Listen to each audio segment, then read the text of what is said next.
నివేదిక అంశాలు మీ దృష్టికి తీసుకొచ్చాం.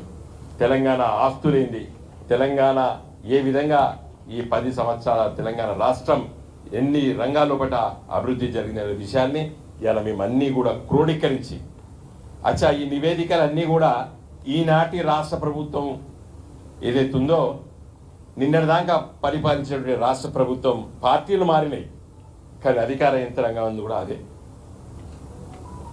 నివేదికలన్నీ కూడా ప్రభుత్వ నివేదికలు. రాజ్యాధికారం మారుతుంది, ముఖ్యమంత్రులు మాట్లాడతారు, మంత్రులు మాట్లాడతారు, శాసనసభ్యులు మాట్లాడతారు, కానీ ఈ నివేదికలన్నీ కూడా ప్రభుత్వ నివేదికలు మేము ఇచ్చేది. ఇది మా సొంత ప్రయత్నం లేదు. దీంట్లో అన్ని విషయాలు కూడా ప్రభుత్వ రికార్డులో ఉన్నటువంటి విషయాలే మేము ముందు చెప్పినాం. ఎన్ని జిల్లాలుండే ఎన్ని జిల్లాలు ఏర్పాటు చేస్తాం, ఎన్ని జిల్లా కలెక్టర్ ఆఫీసులు ఉండే ఎన్ని జిల్లా కలెక్టర్ ఆఫీసులు ఏర్పాటు చేస్తాం, ఎన్ని ప్రభుత్వ ఉద్యోగాలు ఉండే ఎన్ని ప్రభుత్వ ఉద్యోగాలు క్రియేట్ చేసినాము, ఎన్ని ప్రభుత్వ ఉద్యోగాలు నోటిఫికేషన్ల ద్వారా public service commission notification, health department notification, police department notification, అదేవిధంగా వివిధ డిపార్ట్మెంట్ల నోటిఫికేషన్ ద్వారా రిక్రూట్ అయినటువంటి సంఖ్య ఎవరు కాదనలేరే. 161,000 మందిని రిక్రూట్మెంట్ చేసామని చెప్పినాం. మరి జీతాలు అయితే ఇప్పుడు రేవంత్ రెడ్డి గారి ప్రభుత్వం ఇవ్వాలి కదా, చెప్పాలి కదా, వీళ్ళకి ఇస్తలేము ఇంతమంది లేరు అని చెప్పాలి కదా. 2014 నుండి 2023 వరకు మీ రిక్రూట్మెంట్ కేసీఆర్ గారి నాయకత్వంలో ప్రభుత్వ రిక్రూట్మెంట్ అని లెక్కలు చెప్తున్నాం కదా.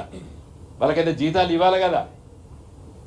ప్రభుత్వం మారినంత మాత్రాన, పార్టీలు అధికార మార్పిడి జరిగినంత మాత్రాన ఉద్యోగస్తులు అయితే వాళ్ళే కదా.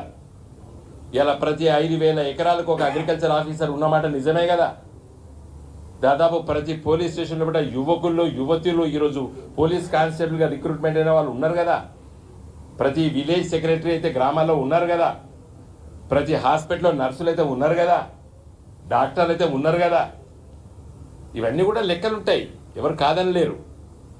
అవే కాదు, ఇవాళ 7,778 మెగావాట్ల ఉత్పత్తి కేంద్రాలు తెలంగాణ ఏర్పడ్డప్పుడు, తెలంగాణ రాష్ట్రం ఏర్పడ్డప్పుడు 7,778 మెగావాట్ల ఉత్పత్తి కేంద్రాలు ఉంటే ఇవాళ 18,000 మెగావాట్లు ఉత్పత్తి అవుతున్నాయి. ఇంకా 7,000 మెగావాట్ల ఉత్పత్తి కేంద్రాలు నిర్మాణం అవుతున్నాయి. దామెరచెర్ల 4,000 మెగావాట్ల ఉత్పత్తి కేంద్రం. అప్పులు చేసి అంటున్నారు. ఈ నిర్మాణ గురించి మాట్లాడతలేరు. ఇలా కరెంటు ఉత్పత్తి కేంద్రాలు కట్టాం కదా, కాదంటావా నువ్వు? అవి ఎంత గాల్లో ఊడిపడ్డాయా కరెంటు ఉత్పత్తి కేంద్రాలు? నువ్వు ఉన్నప్పుడు 7,000 మీ కాంగ్రెస్ పార్టీ చివరి ముఖ్యమంత్రి కిరణ్ కుమార్ రెడ్డి గారు తెలంగాణ రాష్ట్రానికి అప్పచెప్పినప్పుడు 7,778 మెగావాట్లు. ఇవాళ 18,000 మెగావాట్లు ఉత్పత్తి అవుతున్నాయి.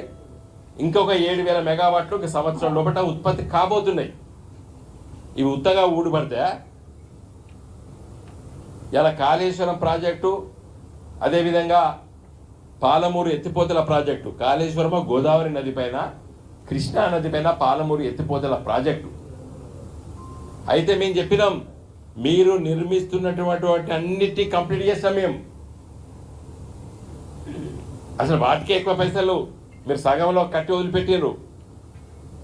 మీరు కట్టినటువంటి ప్రాజెక్టులు తెలంగాణ రాష్ట్రం రాకముందు గోదావరి నది పైన ఒకే ఒక ప్రాజెక్ట్ ఉన్నది, ఎస్ఆర్ఎస్పి ప్రాజెక్టు.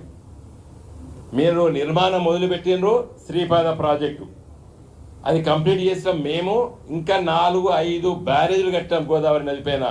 అన్నారం, సుందిల్లా, మేడిగడ్డ, తుపాకులగూడెం, దుమ్మగూడెం 5 కొత్తగా కట్టినాం గోదావరి నది పైన, కాదంటవా? ఇవాళ